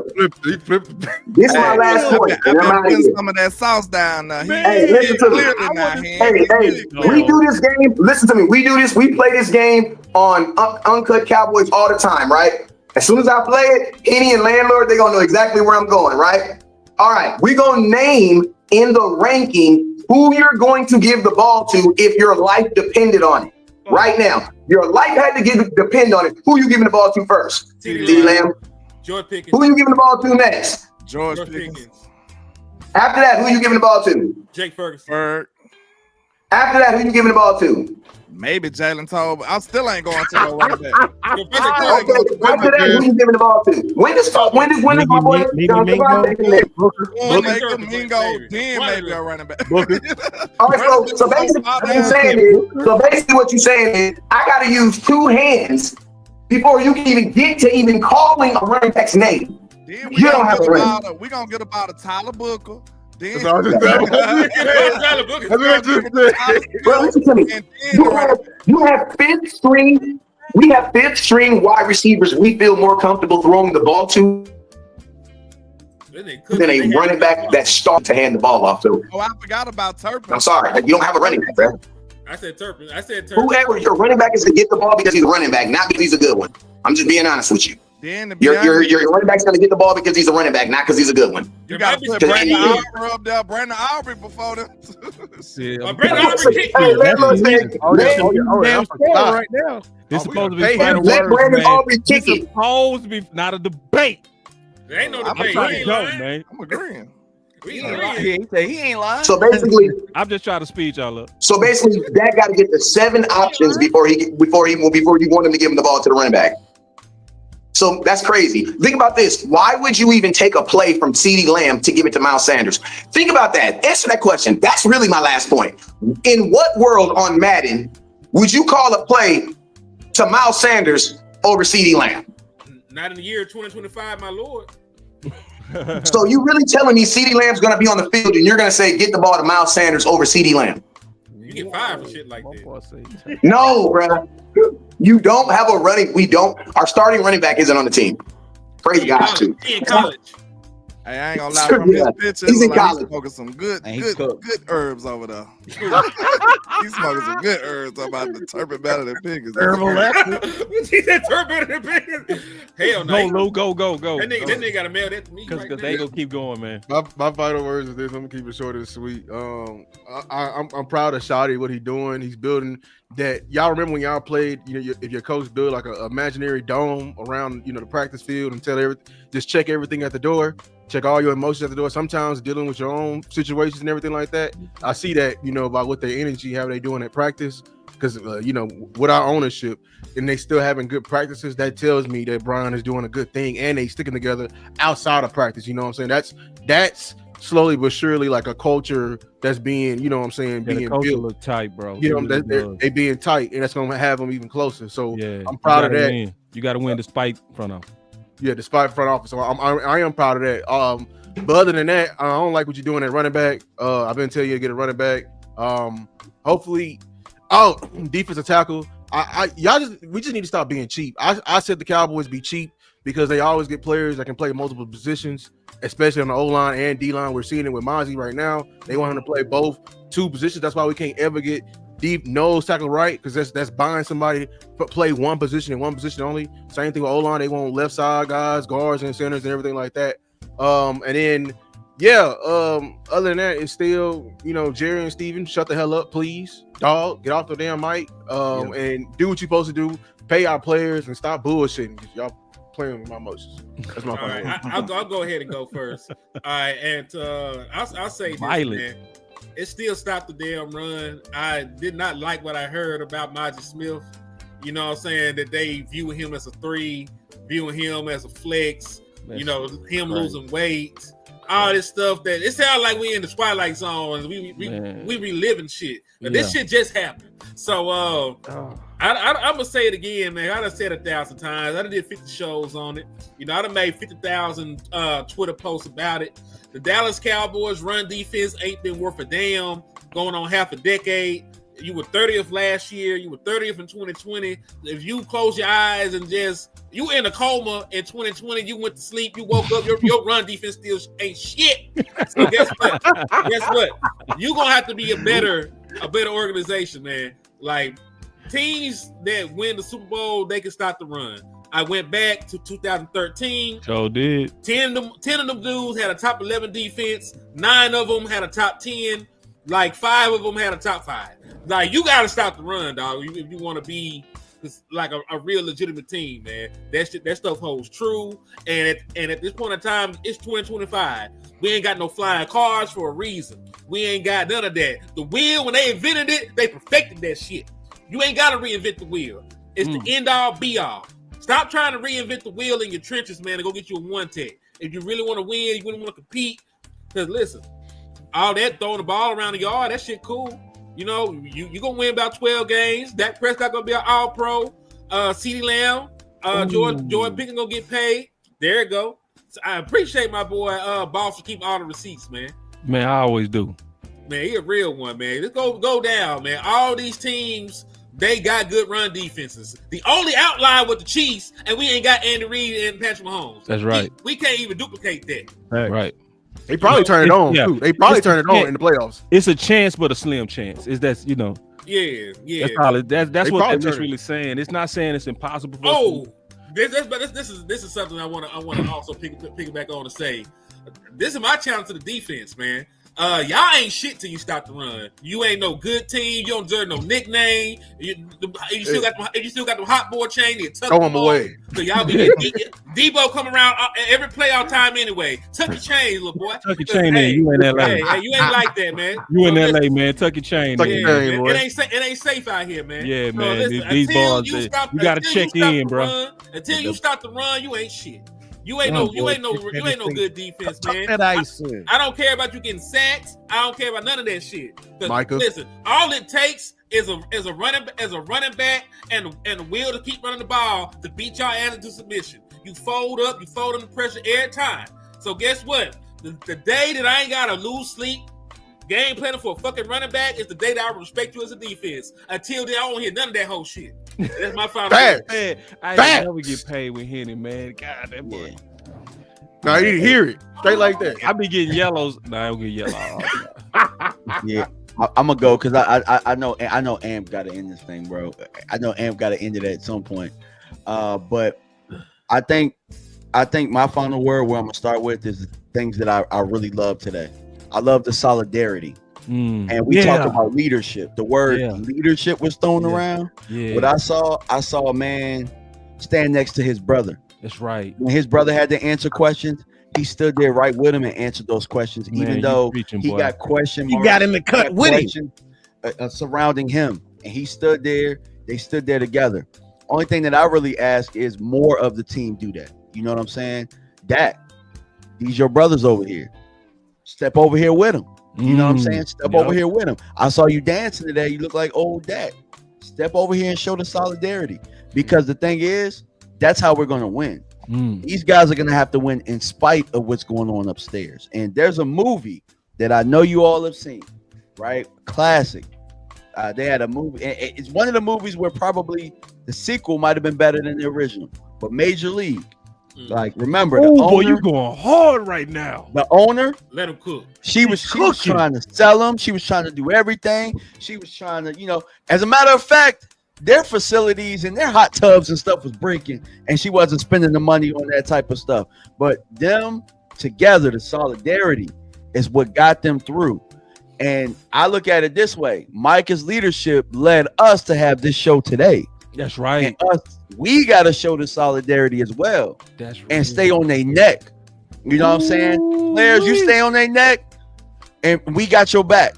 We got your back. And that's all I really got, man. That's my final word. That's the everybody final word. For the solidarity. You got to clip that one, bro. You killed it. You got to clip that. So, hey, Land, you want to go? Then we're going to let Cuz shut it down for us. Yeah, Land. Oh, we can. Well, I'll say this. Football is finally back. That's one of the biggest points I see, man. I've been waiting on it. I understand all the positivity that I've been hearing from Shotty, and I know it's culture that he's trying to build. But I feel like the biggest opponent, the biggest Achilles heel that could possibly be in our way is the front office going against it. Like they look like they the number one enemy right now. Like the players, you hear all the good stuff and all the camaraderie coming from the players and the coaches. That sound like they uniform. They sound like they are on one accord. But then when you cut to the ownership and the leadership, they start talking about the opposite stuff that you're hearing from the coaching staff and the players. So, and not only that, they throwing disses and shots at the players. So, do you think this one thing I criticized Shotty for. I said, man, I ain't never heard Shotty say nothing negative about a player. Not one time. Zero. Go back and look at that. But you hearing all the negativity coming from the ownership about the players. You see what I'm saying? That's a prime example to show you that they are on opposing sides. They clashing right now. So that's why I had to salute the boss, because he kind of pointed that out to me. Because I'm up here trying to, you know, what they used to call it, like you G-checking Shotty. I'm trying to see if he a real one. I'm just trying to see if he gonna follow through. My eye focus on him. I already know what the ownership doing. Right. I'm trying to see, is he gonna be the guy that can overcome all of this? Because just like you said, in Dallas, you took the job, Shotty. You gotta win despite of your front office. This is part of it, bro. This Dallas. It's a big circus, it's a big distraction. Are you that guy that can build that culture that's so airtight that you can get over the hump and you can overcome all of the foolishness and all of the bull crap that's gonna stand in your way? You gotta be that guy, because guess what? You told us you were. And you might have not said that, you know, verbatim, but I'm sure you went in that front office and told Jerry, hey, you see how Mike McCarthy messing up with Dak? I got that. Why? Look, I can make Dak that guy. Oh, you see how Mike went running the ball? He went in there and made some promises, y'all. That's the only way this coaching search, aka a coaching search, went like this. He went in there and made some promises. It sounded good, and they said, okay, we gonna give you a shot. So he gonna have to find a way to deliver and come through against all the odds that the front office throwing at him. That's what everybody, every player, every coach gonna have to face when they come in here for Dallas, bro. Just like who that was that said Patrick Mahomes won Super Bowls here. He talking about them challenges from the front office and the media and everybody opposing the things that you trying to do to be successful. That's right. You must put football first. If you don't do that, you will not get the results that you need. You will not be holding a Lombardi at the end of the year, because you got to prioritize football over all. And it's just hard in Dallas. So we got to get behind Shotty and try to push this team to get to where they need to go. And that's my final word. All right. Salute. So I heard a lot of good things today. I heard a lot of things I didn't like to hear. A lot of things I didn't care for. A lot of things that downright, quite frankly, pissed me off. Pissed me off to the point to where I broke the glass and called Boss an emergency number of times. We got a little insider thing, right? And I was so pissed and I was searching. I called Luke. I talked to Tuck. I'm talking to everybody. And I'm like, man, it is no way we got our asses handed to us by Green Bay in the fashion that we did, and Jerry and Steven over here cool as a damn cucumber. I can't get jiggy with it. I'm sitting here. Y'all seen it this weekend, all the damn videos of the rings in Philly and parading around and celebrating. Rightfully deserved. They earned it. And then I'm looking at Washington too. In just 1 year, got back to the conference championship. And I'm like, damn, since 95, we still on the drought. Jerry Jones right now is killing Lil Wayne in the drop department. The drought. And I'm getting frustrated because I looked at the press conference yesterday. Lou, you talked about it earlier. I had to go get up and grab it, because I heard that man say something that struck several nerves inside of me. And he said, I want to win one for my daddy. That touched my soul, y'all. Because guess what? My daddy, Cowboys fan, where we at? AT&T Stadium. The man that taught and showed me football. The same man who, when I look across the city and I see other individuals and other coaches talking about players who have come up, players that they are happy to see going off to college, and he's being prideful about being their coach, that individual was my father's player. So now I'm seeing the trickle down to the tree, and I'm seeing it trickle down now to Shotty. And Shotty has taken all of his experience going back to St. Louis, and he's soaked it up and he's absorbed it. Not only is he a student of the game, he's a teacher of the game. And when I look at him, y'all, I challenge each one of y'all in your free time. Go look at the OTA videos. Go look at all of them. And go look at yesterday. And go look at today. That man has a different look in his eyes. That man is passionate about ball. Yeah. That man see is it. burning I see inside. exactly what you. I He different. see the fire in him. That fire, that football is here. I ain't mean to cut off your final You word. good, no. But you right. It's burning, dog. You can and see I'm Brian is seeing it. lit, bro. Like He's lit. The song, what was it? Nicki Minaj had a couple years back. I've been waiting for this moment for life. That's what Shotty has done. He's waited for this moment for life. Everything he has taken from the college ranks, NFL, playing at Florida, all that good stuff. And so he has taken all of that, even had the advantage of sitting and watching over Mike McCarthy's shoulder. He saw already before he even decided to sign up for this job, he saw how management was. He saw how ownership was. He saw the meddling things that they did. So in his head, you can't tell me that man ain't already calculated about how he wants to counter what Jerry and Steven try and do. So I'm looking at it and I'm seeing things, and yeah, we did make some good improvements this offseason. I'm cool. I'm appreciative of some of the things that we got. But I do not want to settle. I don't want to settle. I don't want Jerry settling, Steven settling.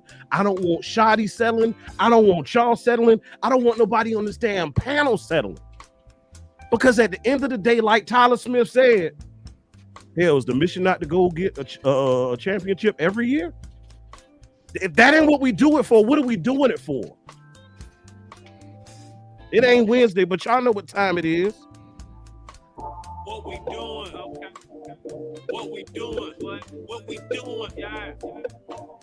So with everything that Shotty has in his arsenal, the way that he is prepared for this moment, the worst possible thing that Jerry and Steven can do is piss this opportunity away, not maximize the moment, not empower your head coach, undermining decisions, doing what it is that you would prefer to do because you don't want to listen to your coach because it's your show. That's the worst thing you could do to that individual, because that joy and excitement he has, it's like a kid who is anticipating, waiting on Santa Claus to come. And if you don't empower him the way you should, as ownership and management does for the teams that we just saw on display back in February, I promise you're going to kill not only his innocence, you're going to kill his virginity, you're going to kill his pride, and you're going to kill his ability to lead this damn team. Y'all know what it is. Good, better, best. Never let it rest till your good becomes your better and your better becomes your best. Until next time, Cowboys Nation, y'all be blessed. Indeed.